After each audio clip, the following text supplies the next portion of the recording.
અયોધ્યામાં તૈયાર થઈ રહેલા રામ મંદિરમાં ધ્વજા ફરકાવવા માટેનો ધ્વજદંડ ગુજરાતમાં તૈયાર થયો।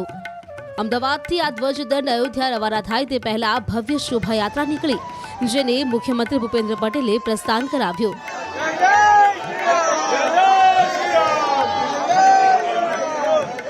આ પ્રસંગે જગતગુરુ રામભદ્રાચાર્ય સહિતના સાધુ સંતો, નેતાઓ તથા મોટી સંખ્યામાં રામ ભક્તો ઉપસ્થિત રહ્યા। શોભાયાત્રા દરમિયાન ઢોલ, નગારા અને ભજન મંડળીઓએ જોરદાર રમઝટ બોલાવી।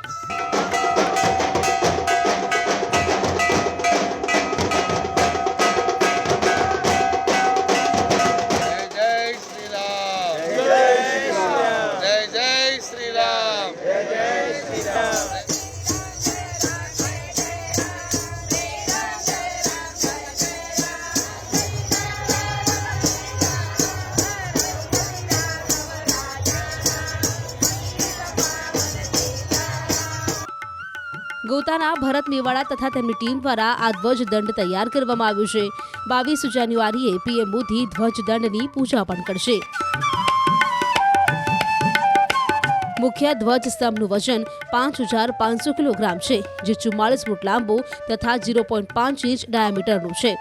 શુદ્ધ પિત્તળમાંથી તૈયાર કરવામાં આવ્યું છે। સાથે જ પિત્તળના 445 નંગ કડા તથા ઘંટ, ઝુમ્મર અને પંખા પણ તૈયાર કરાયા છે।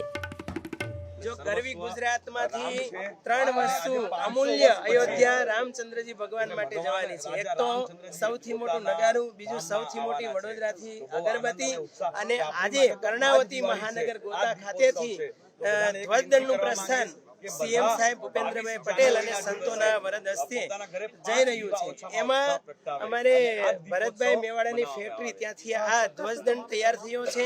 44 ફીટ લંબાઈ અને 555 કિલો 5500 કિલોનું વજન તો ગુજરાત માટે એક ગૌરવનો વિષય છે।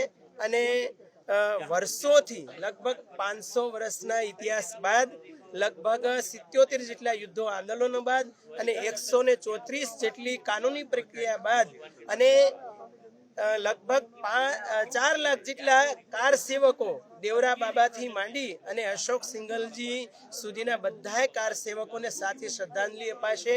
અને આ ધ્વજદંડની સેવામાં જે દાતાઓ યોગદાન કર્યું છે, હું તો કહું રામચંદ્રજી ભગવાનના આશીર્વાદ અમારે ભરતભાઈ કટોસણ સ્ટેટ, અમારે ઇન્દ્રજીતસિંહ બધા જ ઉપર આશીર્વાદ વરસતા રહે અને ગુજરાતનો ડંકો વિશ્વમાં વાગતો રહે।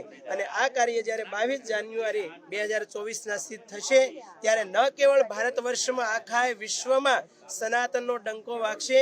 અને વર્ષોથી જે પ્રતીક્ષા હતી એ હું એમ કહું ઘણા શાસકો આવ્યા ને ગયા, પરંતુ ભાજપમાં આપણા વડાપ્રધાન નરેન્દ્રભાઈ મોદીના આ શાસનકાળમાં સનાતન ધર્મનું સૌથી મોટું કાર્ય સિદ્ધ થશે, જેનો શ્રેય નરેન્દ્રભાઈ મોદીને શિરે રહેશે। ભરતભાઈ મેવાડા જે છે તેઓ પણ આપણી સાથે છે। ભરતભાઈ, સેવાનો લાભ તમને મળ્યો છે, શું કહેશો? જય શ્રી રામ। અમૂલ્ય આપે જે લાભ કહ્યો એ તો અમૂલ્ય છે। અને ખાસ આપણા માનનીય વડાપ્રધાન શ્રી નરેન્દ્રભાઈના નેતૃત્વમાં આપણો દેશ જે રીતે સનાતન તરફ જે પ્રસ્થાન કરી રહ્યો છે, એના ભાગરૂપે આપણું રામ જન્મભૂમિ તીર્થનું નિર્માણ થઈ રહ્યું છે।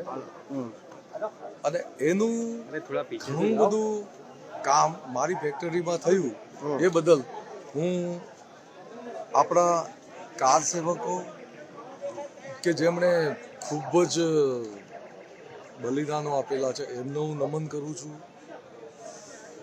અને આપણા બધાના જે પ્રયત્નોથી અત્યારે ભગવાન રામલલ્લાનો જે દરબાર, જે રાજમહેલ બનવાનો છે, એમાં મને જે સૌભાગ્ય મળ્યું એ બદલ હું સૌનો આભારી છું।